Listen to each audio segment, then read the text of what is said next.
Good morning, good afternoon, good evening, wherever you're listening from. Welcome to the Change Management Simplified podcast, where we will explain and discuss what change management is really about, using real examples alongside principles of change management based on our experiences on projects, transformations, change initiatives, and of course, the home experiences as well.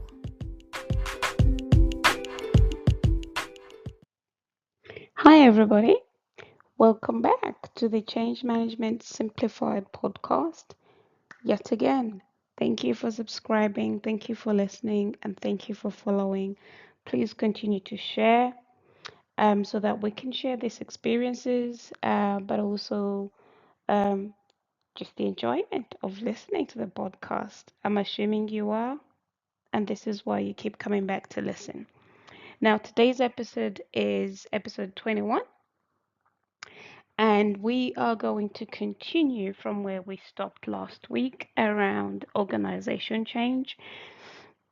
And we will be discussing, just as a quick recap, organization change management. Last week we went through in episode 20 how you get to understand what organization change management is about. And as a quick recap, you have to understand the change drivers and then the organization change, which is either transformational or adaptive. And then you will get to understand whether this is technological, whether it's a process driven change, whether it's controls. However, if you're going to change a process, controls by default will come in, as well as technology by default will drive new processes and controls as well. And this, without a doubt, will have an impact on the organization design, especially if you're automating activities or tasks. People's roles and responsibilities will be impacted, and therefore the work and sometimes the culture as well. All these four elements or components of change management will, without a doubt, have an impact on the target operating model. Hence, it's an orange because you cannot look at it in isolation. It's dependent on the decisions and the implementation of the above four components listed. This, of course, depending on whether it's transformational or adaptive, will dictate how much effort will be required on change management or organization change management and the approach it takes. In the last episode, I identified that it can either be delivery focused or it can be people focused here by referencing the ProSci terminology of ensuring that we are supporting people to be able to adapt to to adapt and use the change to be able to achieve the desired outcome successfully and sustainably and beyond go live. That's what really ProSci change management or practitioners will always focus on. We'll always bring in the people aspect side of it because the people are at the core of the change success. Regardless of whether you're bringing technology for you to be able to implement it, you need the people to be able to adapt to it and use it as it's supposed to be in order for the company to realize those benefits. And as I mentioned last week, I am going to use the johnfisher transitional change curve for you to be able to understand why people are the core of the change, but how you can actually get these individuals or people or employees that are impacted to be able to adapt or adopt to the change that you're implementing. So that takes us to our exact question or topic that we are focusing on this today, which is the target. We're going to use the target operating model as I referenced in the previous episode and just a few minutes ago. The target operating model is determined by the four components, which is whether it's a technological change, a process change, a controls change, or an organization design change. This is from a team structure perspective, which is changing the roles of the individuals, or it's impacting the way things are currently done by the current employees. So for you to be able to influence and create that desire and understand the impact and the implications on the employees, stroke the impacted stakeholders to help you manage this change, organization change, managing it effectively. I always, from personal experience, I always use the John Fisher change curve, and the John Fisher change curve.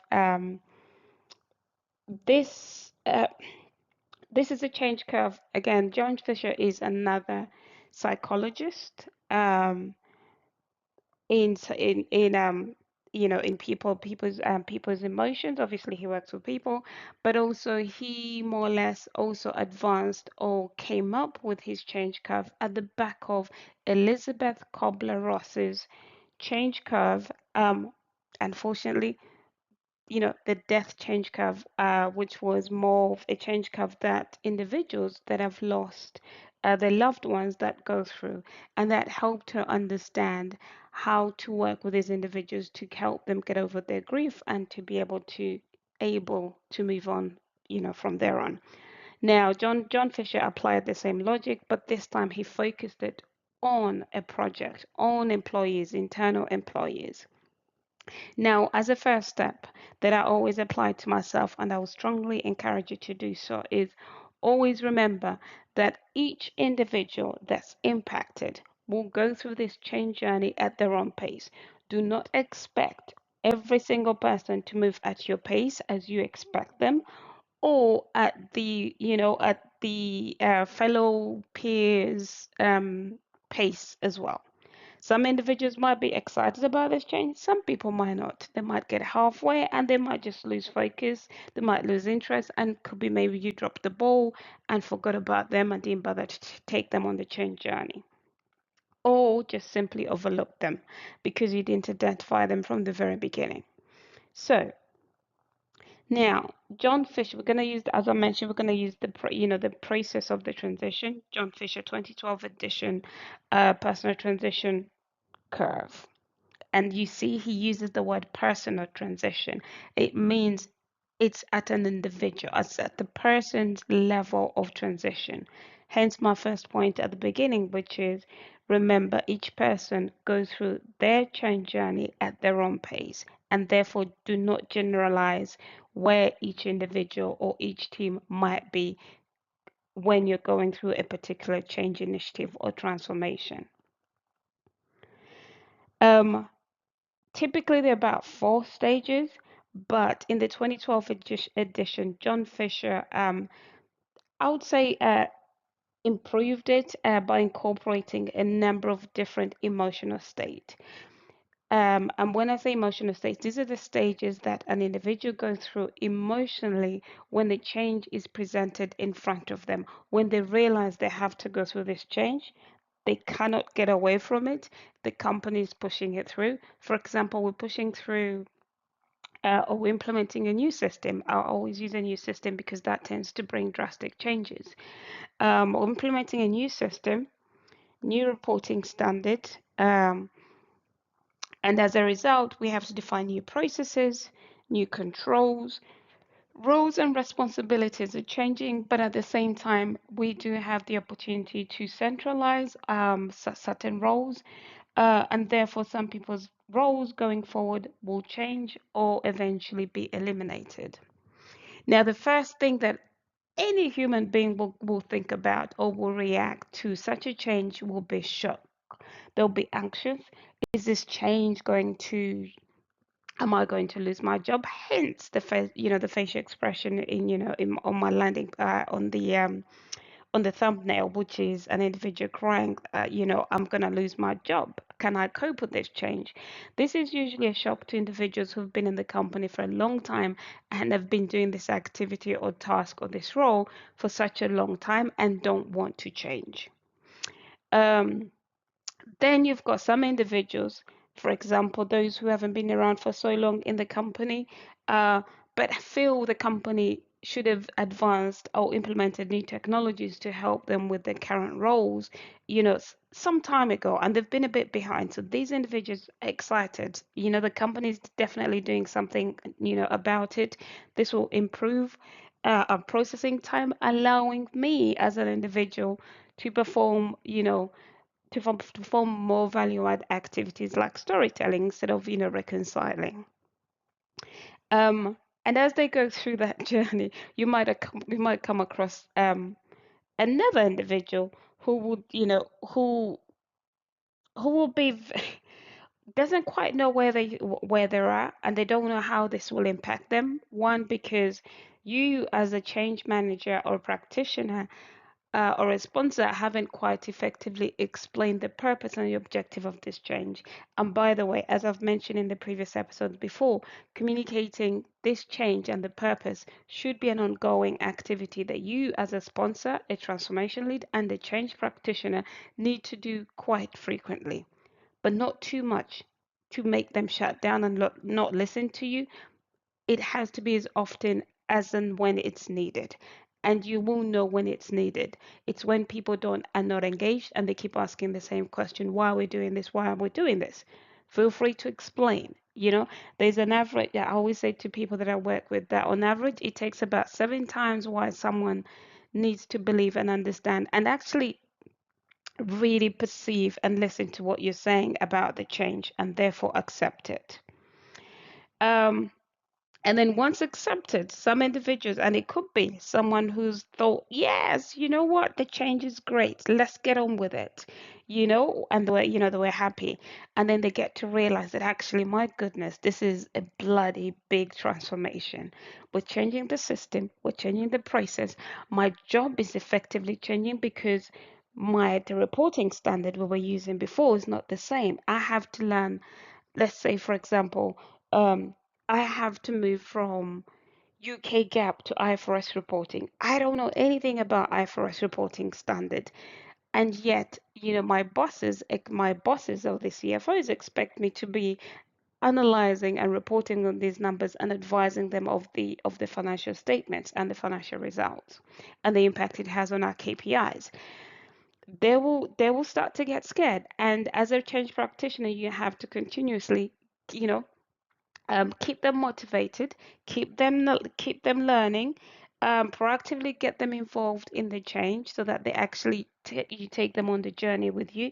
These individuals that you would like to keep this happiness and excitement all the way through. The worst thing you would want to have is lose that excitement, because you've got a lot more of those that are not excited that you have to pull with you on the way to through this journey. While you get, that individual who's, now thinking, oh my goodness, this is too big. You've got someone at the top who's in denial, thinking, change? There's a change? This is not a change. Now, those ones be worried about, because they're clearly not accepting the change intentionally or subconsciously, but they don't realize that also their jobs will be impacted. With these, continue to highlight to them the change is coming. This is the change. This is why we're changing. It will slowly get them.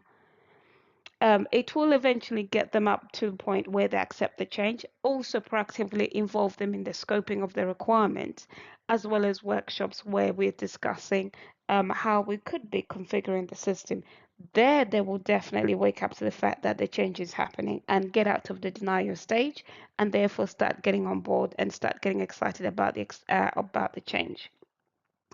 And then you've got individuals who will then who'll be scared and feel guilty, but they're scared. The guys who are scared, these ones you want to try and keep motivated. As I said, they're scared because change is new. And we all are scared of change as human beings. But unfortunately, in the world that we live in, and all these technological advances coming through, and customers pushing us to provide more for less, more effectively, more efficiently, um, just delivering now a letter, we want to receive it the following day. Anything coming from Amazon, we want 24-hour delivery. All this investment is required to be able to keep up with customer demand and satisfaction, and therefore change is inevitable, and we have to continuously keep our employees motivated about the change. If not motivated, at least engaged, for them to be actively to be able to do their job. And then once you go through the change, you'll also come across these who are delusional, you know. And I think this is way too much for me. And you find this with those who've been in the company for too long, been used to the old ways of doing things. They just can't grasp this change. It's too big for them. They will disappear and they'll decide to leave the company. The biggest setback with such individuals to the company is that they would have a little business knowledge. So as much as they don't think they can take on this change, you want to try and entice them to remain within the company to be able to help us with implementation, because as much as they know about the business, some of us new on the implementation and to the business who've been brought in to implement this transformation don't have as much knowledge about the business. We don't know where these dead bodies are, where the crux of the current processes um, are for us to be able to, implement even more advancements than we would have expected. So these individuals, we want to try and be able to retain them and see what other opportunities can come their way. And if no opportunities, if they feel they don't have any opportunities after the implementation, that's okay, but at least try and retain them throughout the implementation to be able to pick their brains strategically, get them involved, to just help you with that implementation. And it's good for continuity and consistency as well, because if a project is full of new people, it is a drawback as well, because as I mentioned, you don't know the business, but also you don't know how this company is set up. You don't know how could some of the dependencies that these individuals will be aware of as well. You've got these individuals from those who are delusional. You'll also come across these who are depressed. Oh my goodness, this is changing. I don't know what to do anymore. They can't get out of it. Now, just to emphasize, you don't have these pockets of individuals, from the instant. An individual can go back and forth this change curve. So you as a change practitioner, you have to actively try and seek out where these individuals are, where are they in their emotional state to try and mitigate change resistance. This is the whole purpose of this change curve, for you to be able to, one, know where the employees or the impacted stakeholders are in the emotional state on this change journey.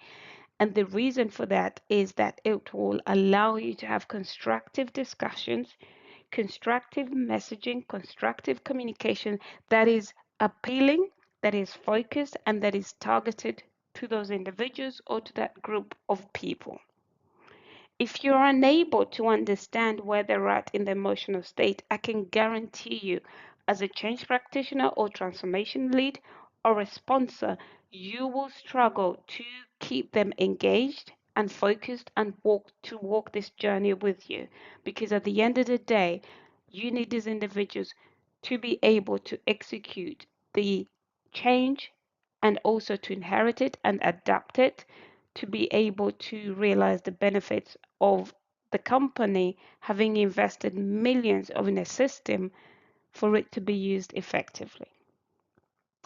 And once you go through, you will get sometimes, yes, you will get those who are very excited, and those who've finally gone over the anger stage, and now they believe they're getting the change. They've touched the system. They've been maybe involved in the UAT. They're starting to get comfortable that, okay, maybe I can't do this. So you get this gradual acceptance process coming in. But however, when it's really going wrong, and which we have seen in a lot of projects where we're running out of time, um, and the change is really pressed. We cannot change the deadline. You'll get individuals who would, be loyal and work with you and will try and work hard and make it work, regardless of what they'll make it work, whether it comes, like it or not. For them, they're just those individuals who would work and get it to the end. As a sponsor, as a change transformation lead, and as a change practitioner, it is your job to identify and seek out these individuals, because these individuals can work themselves out to burnout. And yet these are some of the most hardworking and, as I said, loyal individuals. So you'd like to keep them on the project, um, and maintain their well-being, mental health first and foremost, and also the mental well-being, the health as well, intact as much as possible. So you have to tap, these are the individuals you have to tap on the shoulder and to say, hey, I know we've got a lot to do, but I need you to go home, because these individuals who will work until midnight, wake up at 7 o'clock, work on the weekends, just because they know they have to get things across the line. Yes, we would like individuals like that, but it's your responsibility as well, and in your best interest, to make sure that you manage them effectively, to be able for them not to suffer burnout, and therefore they'll end up going off sick. And that's a big loss to your transformation program, because individuals like this are not many, but you need them, but you need to look after them as well. So it is your responsibility in that leadership role to be able to pick up on such individuals and just help them manage their work schedule, their hours, for them not to suffer burnout. And as we get through to the end, you get, as I said, graduate acceptance. People have gone through UAT, they've had their training, they've had hands-on touch and feel of the system. They're now going through the dry run. And as they're going through the dry run, they feel like, oh, do you know what? I know what I'm doing. So as I know what I'm doing, I've developed new skills. You've given them training, theoretical training, hands-on training, or practical training, and they're starting to understand. They're seeing the outputs from this system. They're able to read the financial statements and be able to make sense of them, and be able to tell a story, be able to present the results to their CFOs and to the chief actuaries for sign-off. So here you get them to that moment of where they feel like they're moving forward, they are adopting or adapted to the change, and therefore can continue with it sustainably and be able to resolve some of these issues that might arise. And also with the implementation of SMEs across the departments, they feel like they're comfortable enough and confident enough to be able to say, this, this can be good. This can be good, and we'll be just fine. We'll be able to get through it. And that's where you get that, on the far right, on the change curve, someone now able to run with it because they're able to do their job effectively. I'm hoping that's been helpful to help you understand how the target operating model, for you to be able to achieve that, you have to understand the organization change management that's in front of you, and then be able to plot your employees, or be able to understand what stages of the change curve these individuals are, because at the end of the day, these are the individuals that you need to implement and adopt the change for it to go live effectively, and for the business to realize the benefits of the change and investment.